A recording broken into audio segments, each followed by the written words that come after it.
Stephen A., I'll start with you. How bad was this loss for the Packers? By the way, Matt LaFleur had been 16-0 in the month of December in his career. I just finished raving about Jordan Love and Matt LaFleur. I should not have said a damn word. Cursed him. I mean, I shouldn't have said a damn word. And then all of a sudden, you turn around and you do that last night. Now, understand, you talk about Jordan Love. In 6 wins, 1 turnover.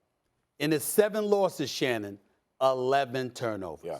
Had a fumble and an interception last night. So that's your problem right there. That's number one. There's a second problem here. You got the second worst run defense in the National Football League, giving up 142 yards per game. Last night they gave up 209. Matt LaFleur, that's about you. That's about you and your coaches in that team. You got to fix that, okay? Because, listen, when we say you're the second worst run defense in the National Football League, that means it's a problem that has been consistently a problem. That's right. Okay? Which means that at some point you got to do something about it. Make somebody beat you a different way. The Giants sat up there and said, this is how you exploit them, and then went out and took it to another level and rushed for 209 yards. So that's problematic in and of itself. In the end, what it comes down to is this. You're Green Bay, and I thought the way that Jordan Love was flowing, you had yourself looking at him and saying, they're going to be in good hands. Right. You also had yourself looking at Matt LaFleur and going like this. All right, he ain't just living off of Aaron Rodgers anymore. This man could coach a little bit. And then suddenly stuff like that happens last night, and you realize that there's still a little something missing, that pulse of the team per se that you have. If you don't have the skills, you don't have the skills. If you don't have the talent, you don't have the talent. But when you're the Green Bay Packers, look at us coming into this season, even though we all assumed that Minnesota was going to win that division. What we said about Green Bay is that the only question mark was Jordan Love. Right. But everything else they had there were experienced, savvy, accomplished individuals that had played for years with Aaron Rodgers. So you're looking at it from that standpoint, and you said, all right, they should be okay if Jordan Love could give you something we just didn't know about him. Now we're seeing there's more than just that. Like I said, your run defense, of course, Jordan Love can't turn the football over. I think it's a big-time loss for the Green Bay Packers. I think they'll possibly miss the playoffs because of a loss like this. And if that is the case, obviously that's a devastating blow because that should not have happened. Well, I think it hurts more from an emotional standpoint, Stephen A., guys, for the fact of how poorly they played.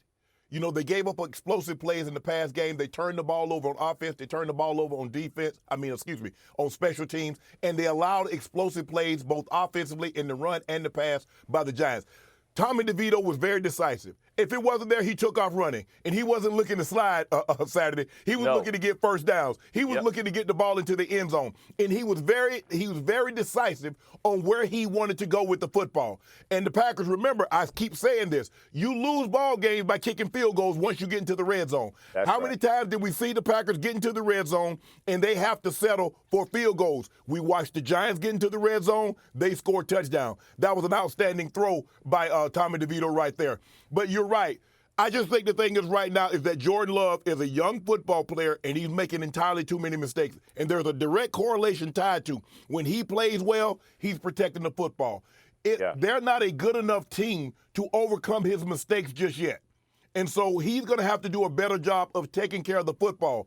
I think if they were to get Aaron Jones back, that would provide a little bit more versatility in their offense because not only can he run it, he can also catch it. He's more of a dual threat guy than A.J. Dillon. And so, and by that being said, Jordan Love needs to do a better job. He had an opportunity to maybe get a touchdown, but he overthrew the guy. They ended up selling for he missed the field goal. But the Giants, give the Giants credit. They played well last night. Yeah. Yeah. I'm going to say it this way.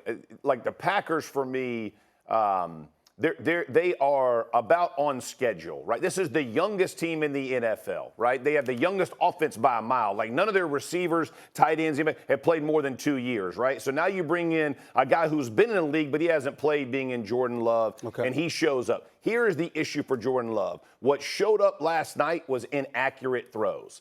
That is what, and listen, when he is playing in rhythm, and you saw as the season progressed in the last few games in particular, he was very accurate with his throws. Last night, he was everywhere. And so I think a lot of that goes back to It's just typical of young players. You don't know what you're going to get. That's the part that scares me about the Packers is they can go out, score 21 in the first quarter. All of a sudden you're like, man, this team is on fire, right? And then they have games like last night where they should move the ball up and down the field on this Giants defense. They should convert in the red zone. And let me tell you, if there's nothing you looked at of LaFleur last night, that dude was pissed, bro. Like when he was up on that podium, he was hot because everybody failed, and he knows it, and he knows what the opportunity, because the NFC, how many teams are 6 and 7? 6 teams are 6. That's insanity, right? Six teams are 6. So he knows that win last night put them in a totally different situation, and they blew it. And it was an opportunity they should have taken advantage of,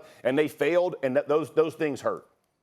Well, listen, I got to tell you this too. Let's take a moment to give Mr. Dable some props. The Giants they looked like hot trash at the early part of the season. We didn't know. I mean, it was horrible.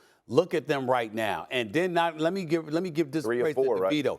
First undrafted rookie quarterback in NFL history to win 3 straight starts without an interception. Yeah. Do you agree with him, what he just said, that this Giants team looks better than what Daniel Jones? Yeah. Absolutely. Yeah, yeah, man. Like he wins the game in the end. Like they have to drive the ball down. The deep over, I can't remember the receiver at the end of the game on the 2nd and 1 that he puts that ball on. I mean, it's nasty. Like DeVito it wasn't like he didn't have to do something. They had to come back to get that win, and he put that together. I think he was 4 of 4 or 5 of 5 on that final drive. Like, that's doing something, man. Like that, there is, don't ever discredit like guys finding ways to win. I think he gives them a spark, and especially physically. You saw that first pull down where he gets to the 1 yard line early before Barkley's touchdown.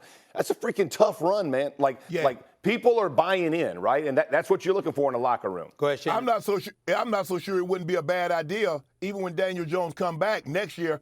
Hey, I'm gonna put the quarterback job up for grabs. Absolutely, you should. I'm just not gonna hand the ball over to Daniel Jones. Yes. No way. Because this young man is playing extremely well. Now, I don't know what he told the offensive line. I don't know what he told his receivers, but they're making plays and they're blocking some of the things that didn't get done when Daniel Jones was the starting quarterback. Give Dayball credit for keeping this team together. Right. But hey, this kid is showing that maybe he belongs. Yeah. Not just that, you two are obviously more equipped to answer this question. That's why I'm going to ask. Instead of commenting about it, you see cats rallying around this kid. So I'm like, it says something to me because I'm like, wait a minute, those same dudes were not playing like that when Daniel Jones was behind center. Now, is that the coaching, or is that the fact that these players believe in one more than they believe in the other? Well, y'all answer that question for me. I can tell you, they feel it. Like so I'll give you an example. Last night, when Saquon Barkley takes that thing, has that huge run, and then fumbles it, and they end up getting the ball back. DeVito said he walked over to Saquon and like, let it ride because we're going to win this game. Like, there are certain dudes who they got that thing about them, and guys rally around that. When there is a no die mentality in it, and there ain't no finger pointing, this dude's like, hey, let it ride, because I'm gonna go. That to me speaks volumes about a team getting behind somebody. Don't you agree, Shannon? I agree 1,000%. There's something to be said instead of hoping and expecting. That's right. It seems to me that when DeVito's in the game, they expect to win. They don't hope, well, if we do this, if our defense get 5 takeaways, if we don't turn the football over, they believe. And you look at the way he was taking off running, Stephen A. Yeah. He was decisive. He was trying to hit his head on the goalpost. He wasn't looking for a soft place to land. He was running with conviction. He's like, I'm running for a reason. There's a purpose why I got this ball under my arm. And you watch the way he threw on that final drive. He hit that sail right, and Wan'Dale Robinson turns the ball up. That's it. And like you said, the over, man, I don't know what it is, but they believe that he can get them a victory. They do believe that. Stephen, and he's doing it. And Stephen A., like when you were talking about, do you think they're better because it is Daniel Jones, the Achilles heel for him has been turnovers, whether it was fumbles, interceptions, inopportune times. And you said it. When the dude goes 3 or 4, I mean, like he is giving his team a shot to win. That's all you ask for in the NFL. That's it. Like Shannon, look, man, you're gonna get to the fourth quarter of a lot of games. The last 3 minutes are gonna decide it. If you haven't been the guy that's put your team behind the 8 ball, man, you've gone a long way in Giants land. Like that's just the facts for the last few years. But they got a tough go of it the rest of the way because they're in in New Orleans, they're in Philly, host the Rams, and then host Philly again. They could win at least 2 of those games.